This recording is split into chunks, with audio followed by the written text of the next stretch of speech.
Nandray ny filohan'ny sendikan'ny Indostria eto Madagasikara ny ministry ny Indostria sy ny fampiroboroboana ny sehatra tsy miankina tamin'ity androany ity. Ny orinasa tiko no niompanan'ny fihaonana arahantsika indrindra ny andindininy izay fihaonana izay.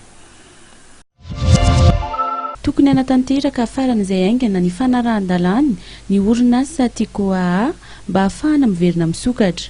Io no nambaran'ny ministry ny Indostria sy ny fampiroboroboana ny sehatra tsy miankina nandritra ny fihaonana tamin'ny lehibe ny sendikan'ny Indostria eto Madagasikara. Tripla manokana moa dia fampiresahana ihany koa fanapakafatana ny tripla zavatra tsy mety irregularité constaté hita amin'izany sy ny zavatra tokony ataony anarenana amin'izany zavatra tsy mety izany dia miandry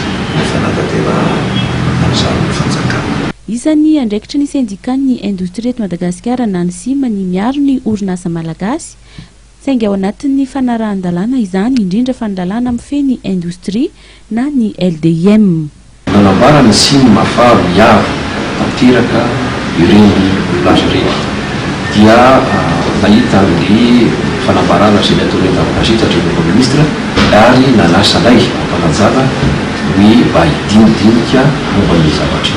Tsara mihitsy ny mampahorolobo ny orinasa eto Madagasikara fa tsy maintsy kosa manara-dalàna ary ny fanaraka izay sy ministra ny Indostria ny misy zavatra maromaro izay tokony ampian'ny orinasa mba ara-dalàna azy ary izany dia fiantsoana amin'ny tripla ary manaiky tsara ny andriamatoa ministra fa andinika ary ijery ny afaka amoana azy rey amin'ny manaraka.